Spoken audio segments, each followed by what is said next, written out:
Bonjour à tous, pendant un an je vais vous présenter un film par jour, soit 366 films dans l'année. Aujourd'hui on est au 165e film, My Beautiful Boy.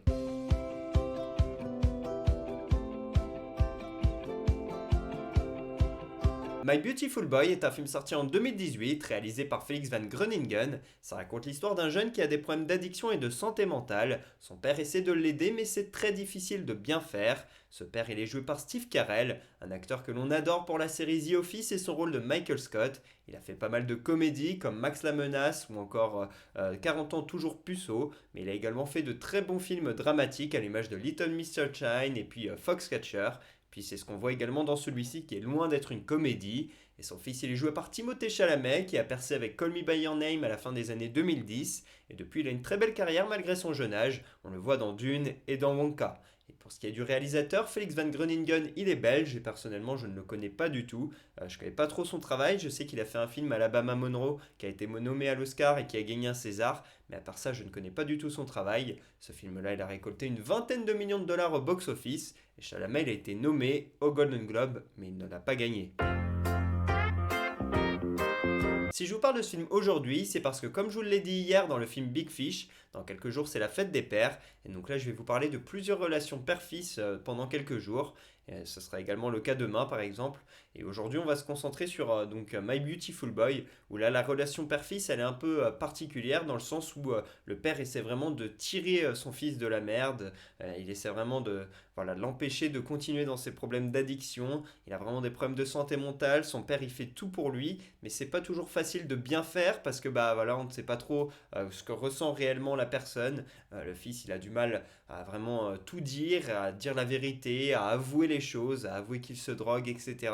C'est donc bien sûr très compliqué, ça crée une relation conflictuelle avec le père qui sait pas toujours comment réagir, c'est vraiment pas facile et c'est là qu'on voit que la santé mentale est encore tabou, même encore aujourd'hui en 2024 c'est le cas à mon sens, on n'en parle pas assez, c'est quelque chose qui est sur le point de se développer je trouve, mais voilà, les thérapeutes, les psychologues, etc., c'est des métiers qui sont de plus en plus valorisés par rapport à il y a quelques années et quelques décennies, mais c'est pas encore ça. Et le rôle des parents dans les problèmes de santé mentale des jeunes, c'est bien sûr très compliqué et c'est pas facile de bien réagir et de faire ce qu'il faut parce qu'on n'est pas, voilà, quand on est parent, on n'est pas psy ni rien, on essaie juste de bien faire, mais des fois on met plus l'enfant dans la merde qu'autre chose. Enfin bref, on va pas rentrer dans ce débat-là, mais c'est ça qu'on voit dans ce film et ça a créé tout un tas de discussions et c'est vraiment hyper intriguant et on se demande comment ça va se terminer, est-ce que ça va bien finir ou pas. Je ne vous le dis pas bien sûr, je vous laisse découvrir ça avec ce film. Et pour terminer, celui-ci m'a fait penser au film The Son, ou c'est plutôt The Son qui m'a fait penser à My Beautiful Boy quand je l'ai vu au cinéma, qui est donc la suite de The Father en quelque sens, et qui parle également de santé mentale et d'addiction chez les jeunes. Et je trouve que c'est un sujet qu'il faut montrer au cinéma et qu'il faut de plus en plus intégrer dans nos sociétés. Ce film, je l'ai vu il y a plus ou moins 2 3 ans. J'étais tout seul dans mon appart, j'ai vu sur mon ordi avec mon enceinte tranquillement au fond de mon lit. Et si je l'ai regardé, c'est parce que je suis un grand fan de The Office, une série qui comporte donc quand même 9 saisons, mais que j'ai vu 2 fois. Et j'adore, vraiment, ça me fait marrer à chaque fois. Le rôle de Michael Scott, il est exceptionnel avec Steve Carell donc dans ce rôle-là. Et suite à ça, j'ai voulu voir des films avec Steve Carell. J'ai donc vu Little Miss Sunshine, 40 ans toujours puceau, Foxcatcher, tous ces films-là. Et parmi ceux-là, eh bien, j'ai vu My Beautiful Boy qui m'a également attiré, puisqu'il y a Timothée Chalamet dedans. Donc c'est vraiment le casting qui m'a donné envie de le voir. Timothée Chalamet, on en parle beaucoup, c'est un peu la jeune star du cinéma. Mais du coup, je voulais un petit peu voir son travail, puisque je le connaissais de nom, tout le monde en parle, mais moi je connaissais pas trop ce qu'il avait fait. J'ai été voir à peu près dans la même période Dune au cinéma que j'ai vraiment détesté. J'ai vu ce film-là, j'ai vu Call Me By Your Name également il y a environ 2 ans. Et puis là, avec Wonka et d'autres films, eh bien, je connais désormais très bien Timothée Chalamet, un acteur que j'aime beaucoup. Je mets un 16 sur 20 à ce film, j'ai beaucoup aimé les jeux d'acteurs, c'est pour moi la force du film, c'est ce qui le porte, puisque Chalamet il a été nommé au Golden Globe et je trouve ça totalement mérité. Là, jouer quelqu'un qui a des problèmes d'addiction, de santé mentale, qui est un peu en dépression et tout, c'est hyper difficile et ça demande pas mal de sacrifices, comme on l'a vu avec Heath Ledger et le Joker par exemple. Là, on va pas jusqu'à ce point-là, mais je trouve que Chalamet il a été particulièrement bon, ainsi que Steve Carell, un acteur que j'aime vraiment énormément, donc là, ça m'a beaucoup plu ce qu'il a fait. La réalisation, la musique, j'ai pas trop grand chose à en dire. C'est pas vraiment ce qui m'a impressionné, ce qui m'a plu dans ce film. C'est pour ça que je vais pas mettre plus que 16, mais c'est vraiment cette émotion qui se dégage et cette relation entre le père et le fils qui font tout le film.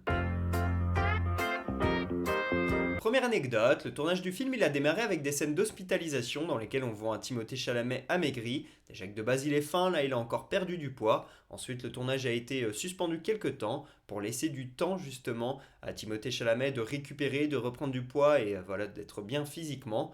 Ensuite, quand le tournage a repris, il y avait des médecins et des psychologues qui étaient là pour accompagner Timothée Chalamet afin de vérifier qu'il allait bien et qu'il n'y avait pas de problème de santé mentale de son côté, qu'il était bel et bien en train de jouer un rôle et non pas de devenir voilà, complètement déprimé, etc. Et donc ça, je trouve ça super. L'équipe du film a fait les choses qu'il fallait pour accompagner son acteur. Quelque chose que malheureusement il n'y a pas eu avec Heath Ledger par exemple dans son rôle du Joker pour le film Batman The Dark Knight. Et voilà, je pense que c'est hyper important de suivre les acteurs dans leur rôle et c'est ce qui a été fait sur ce tournage. Deuxième anecdote, le scénariste qui a adapté ce roman pour le cinéma, il s'appelle Luke Davis, quelqu'un qui a connu lui-même des problèmes d'addiction et qui avait eu un processus d'autodestruction et donc eh bien, il connaissait très très bien cette histoire et il était malheureusement bien placé pour écrire ce film. Il y a même d'ailleurs eu un film sur son histoire qui s'appelle Candy et dans lequel on retrouve Heath Ledger. Troisième anecdote, le réalisateur du film il a eu beaucoup de mal à monter ce film, il a eu vraiment pas mal de complications, il a mis plus de 7 mois à le faire et à la fin comme il continuait à galérer, il a fini par faire comme dans Qui veut gagner des millions et il a appelé un ami, Nico Lenen, qui est venu l'aider à terminer le montage. Voilà pour ce 165e épisode d'Un jour un film. J'espère que je vous aurai donné envie de regarder My Beautiful Boy. Pour ma part, je vous dis à demain pour parler du 166e film de l'année. Et pour que vous sachiez de quel film on va parler, un petit indice, neveu. Dites-moi en commentaire de quel film on va parler. À demain.